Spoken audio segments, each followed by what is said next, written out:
我的频道，我的我的频道。 What did I say wrong? You said you said 我的 and 频我的 Yeah, 我的 and also 频道 is 我的频道 yeah 我的频道我的频道 Yeah. That's what I'm saying. You said the last word 道 you said 道频道 No, I said 频道 No, it was not. Okay, anyway. 大家好，欢迎来我的频道。Hi, my name is Ying. I'm from China. And I'm Jordi from Spain. And today we're gonna talk about China. We're gonna talk about one of the most important countries in the world. And we're gonna answer some of the questions you guys made in my Instagram page. And let's get started.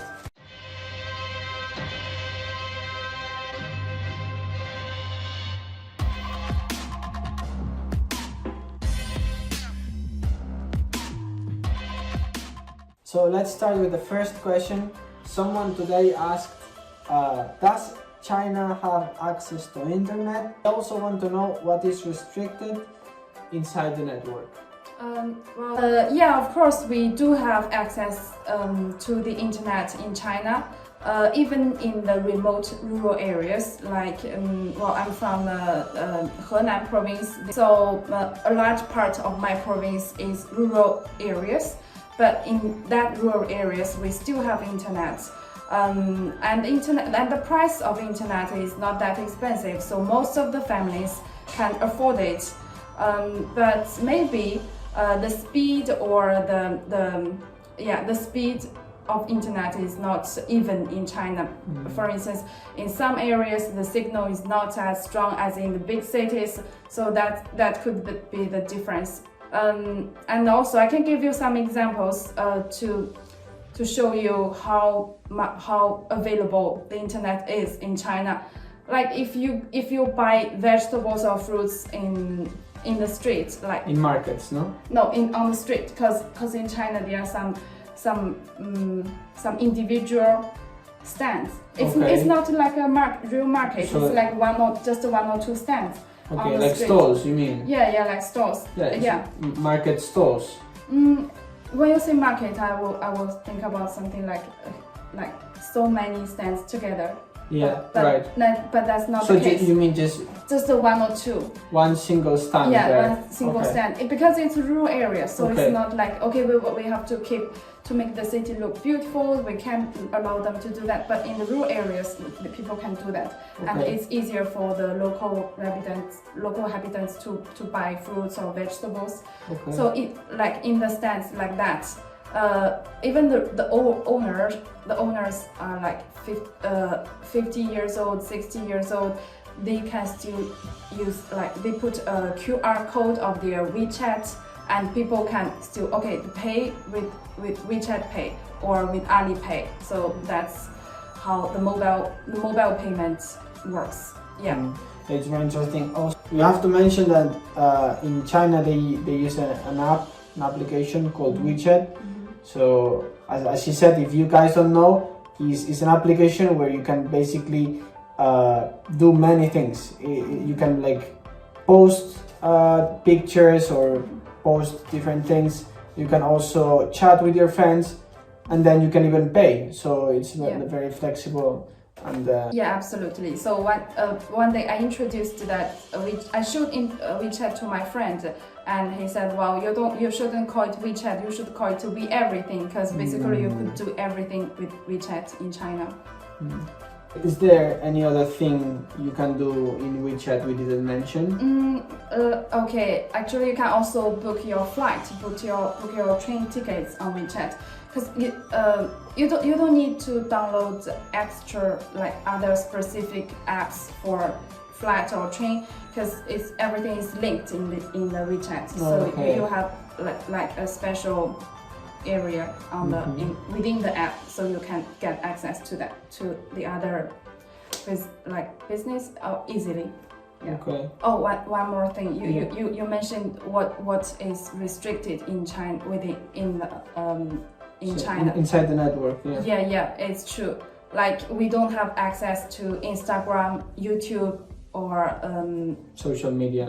social media, or Google search. Yeah, we don't have access to this.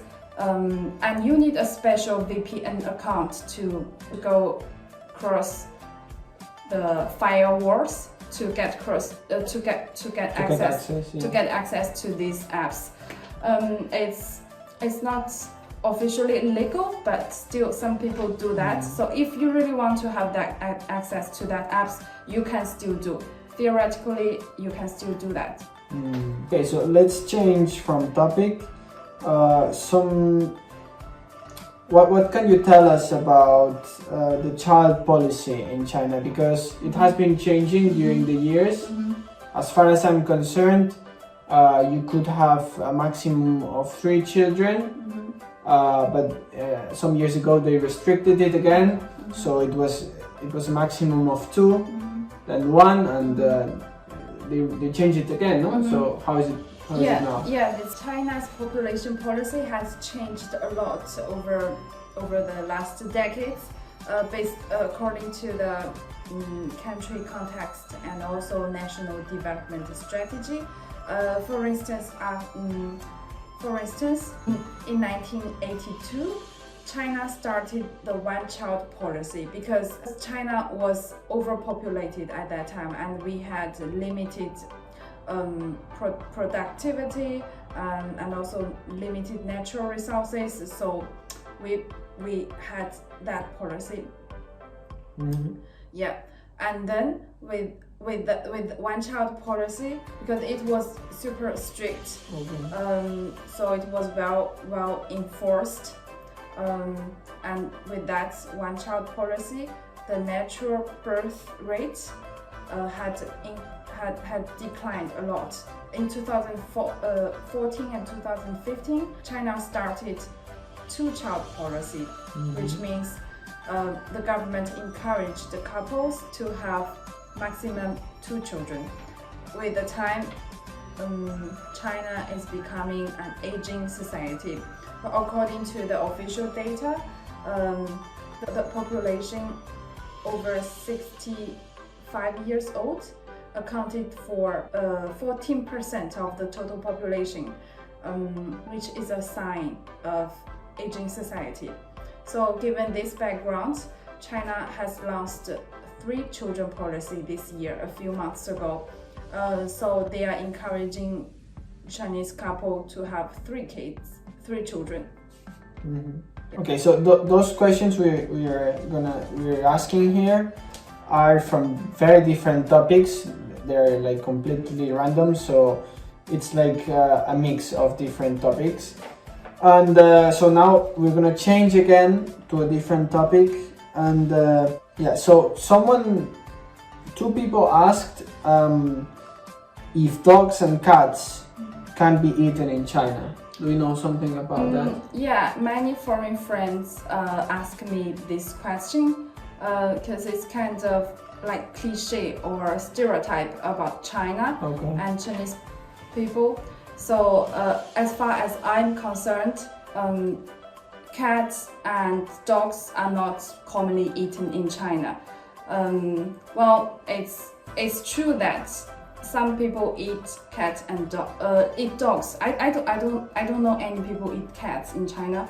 Maybe it exists, but I don't know. But eating dog is like a traditional practice in a small village in the province, in Guangxi province. It's in the southwest of China. Well, so it's like a particular place. Particular case. It's not something in general, and also it's not everyday something like that. It's just a particular festival. And for the other Chinese people, we are not interested in eating dogs because we have so many other things to eat. So it's for me it's kind of the misleading information in the social media or public media about China. This is one of the main problems that social media sometimes has, because someone says, for example, dog is eaten in China, so they think it's eaten all over China when it's not like that. Yeah, people tend to generalize Right. the information, but Right, sometimes right. it's not true. It's not Okay. the case. Have you tried dog? No, me neither. Never, and I will never eat dog. Okay, so this time we don't move from topic. We're still gonna talk about food. There was someone interested about the difference in the restaurants, because, for example, you have been living in Europe for some time, for quite some time. So what are the difference you've been feeling between the original restaurants in China and the restaurants from the countries in Europe that you've been living in? First of all, we have more options in China. That's obvious because in China we have different dishes from different styles of cooking of different provinces, and we can find that easily in any city of China, in one city. So in European countries, like I lived in France and Spain, I found that we have so many Chinese restaurants here, but for me we still have limited options because they only offer like typical Chinese dishes, but we apart from the typical Chinese dishes, we still have more other options in China. And secondly, I find most of them are quite authentic. I don't think they tend to adapt to the local flavor. I tried many Chinese restaurants in Lyon, in Madrid, in Barcelona. I find they are keeping the real flavor of Chinese Cuisine. Yeah, of Chinese cuisine. I can give you an example. I went to a restaurant in Lyon, Chinese restaurant, and that style of cooking in China, we usually use lots of oil, but here you tend to eat in a healthy way. You don't like heavy food with lots of oil, but they are still cooking with lots of oil in the authentic way. So I heard some foreign clients, they were discussing like, well, it's too much oil. So that is just an example to show you they are keeping the real way of cooking. But still, do you feel some difference? Like the way you're explaining it is as if it was completely the same. Okay, is there still some? It's difficult to explain because even if you eat in China the same dish, the same way of cooking, you eat in different restaurant, it could be different. Yeah, of course. Yeah, that's what I. That's everywhere. Yeah, so I won't take a specific standard to expect everything to be same. So in general, they are quite authentic. They might be slightly different from what we eat in China, but it's still same in China. Very similar. Yeah, it's very similar. Even if you eat in different restaurants in China, it could be different. Okay. Yeah. Okay, and the last question, as we were mentioning, you have been living in Europe for how long? How many years? I would say 4.5 years. Okay. 4.5 years. So in this period, because at the end of the day, if you're living like for years in a different country, you can change in different aspects. So how does EU has influenced your thoughts and your ideas or your way to see the things? Well, it's a big question. Yeah. So first of all, I think I learned to embrace the diversity. I can give you an example. Like in China, we tend to have unique standard of beauty. But here in Europe, I feel like you are more the beauty standards are diverse. So yeah, this is one thing different. Yeah, I feel also like in China everyone is following one standard, one like is following one standard. Yeah. Right, and here, for example, in Europe, every person can have its own beauty. They don't follow one unique standard. They follow different standards. No. Yeah, it could be true, but that was the case like a few years ago. Because China has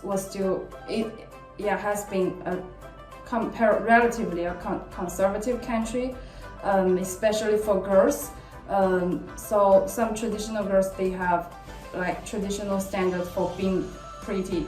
Like you have to have, we like a clear skin tone, but it has nothing to do with whitewashing. It's just like we like that kind of skin tone to make us look healthy, and in good life condition. Like you are well off. You don't have to work outside all the day. We had quite unique standards of beauty, but now things are changing. Yeah, like girls can also have muscles. It's also something we appreciate in China now. You can have muscle, you can get tanned. So it's all your personal preferences. But in general, the public social preferences are still like, okay, you have to be skinny, you have to have light clear skin tone, yeah, things like that. Okay, personally, because I used to like be super strict. I was too mean with myself. Like I was, okay, I'm not tall enough. I'm not skinny enough. So I was too picky with myself. We could say maybe, and so too exigent. Yeah, and with my appearance. So I was too focused on that experience, and that made me like just made my life stressful. I think that has to be stressful. Yeah, it's used to be that. But here I was like, okay, no one cares about that. Okay, we care, but in a different way. Okay. As long as you are healthy, you are happy with yourself, that's fine. Everyone can be beautiful, pretty in her own way, in her or his own way. Exactly. Yeah. So I've learned to love myself more, accept myself, love myself, and improve myself in a positive way. Yeah. And secondly is I've learned to see things from different perspectives. Like I have gained more deep understanding of my country and my own culture. Because before in China, okay, I only heard the voices from one side, like from our government, from our own society. But here I can hear. But here in Europe, I could hear voices from different perspectives, and these voices has made me to make more reflection on my own country, on my own culture. And I think this process is quite inspiring, because I had a deep understanding, deeper and more objective, more like from different dimension. So yeah, that made me know more about my own country and my own culture, and more confidence with my origin. Yeah, I think of course when you travel, you always like see different things, like especially when you're traveling and you stay abroad for so much time, then is when you realize different things. And I think traveling and living abroad is a very nice experience. I think everyone should do that. And in my case, I've also been living in the UK for some time, and for example I started like giving more value to some things we have in Spain that I never thought about. So basically traveling helped me value more some stuff from my own country, so it's always a good experience. And you know, when you're traveling for such time, you see different things. You value the positive things, and then you also see the negative points. And I think it's a very good exercise. And when you're living abroad, you're always learning some things every day. Yeah, every day. of course. Especially if the country you're living in is completely different from yours, which is the case in your case. Yes. Right. Yes. So I really recommend that.